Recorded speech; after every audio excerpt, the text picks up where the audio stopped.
સુરત કતારગામ પોલીસની મળી સફળતા. શહેરના ચોક કતારગામ મહિદરપુરા વિસ્તારમાં આતંક અને મોબાઈલ સ્નેચિંગ કરનાર ઝડપાયો છે. 1 વાગે બાઇક ચોરી, 2 કલાકમાં 8 કિલોમીટરમાં 8 મોબાઈલની ચોરી કરી હતી. 30મી તારીખે 8 વ્યક્તિઓના મોબાઈલ સ્નેચિંગ કરી આતંક સર્જ્યો હતો.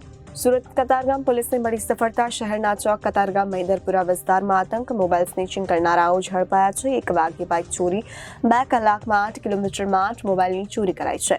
30મી તારીખે 8 વ્યક્તિઓના મોબાઈલ સ્નેચિંગ કરી આતંક સર્જ્યો હતો. કતારગામ પોલીસે સુમિત ઉર્ફે ગોલુ મદન મોહન સોહાની ધરપકડ કરી છે. 83,000ની કિંમતના 8 મોબાઈલ ફોન ઝડપી લીધા છે. બાઇક તેની પાસેથી મળી હતી. તે પણ તેણે 1 કલાક પહેલા ચોક બજારના પંડોળ વિસ્તારમાંથી ચોરી કર્યાની કબૂલાત કરી છે.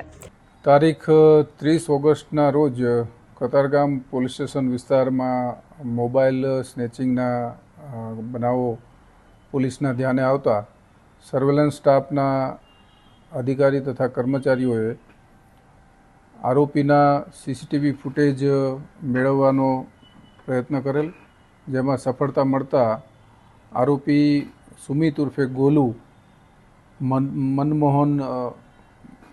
મદન મોહન સાહની નામના આરોપી કે જે કોસાડ આવાસમાં રહે છે તેની ધરપકડ કરેલી.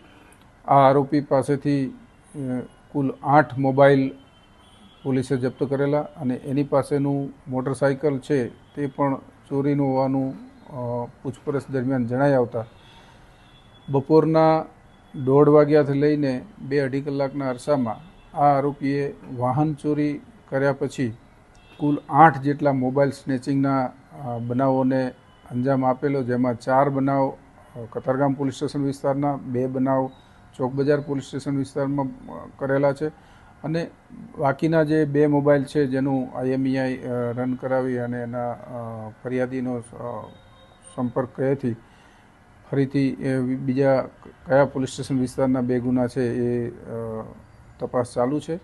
હાલમાં આરોપીની ધરપકડ કરી એની વિરુદ્ધમાં કુલ 7 ગુના દાખલ કરવામાં આવેલા છે, જેમાં કતારગામ પોલીસ સ્ટેશન વિસ્તારના 4 ગુના છે અને 3 ગુના ચોક બજાર પોસ્ટે ખાતે દાખલ થયેલ છે.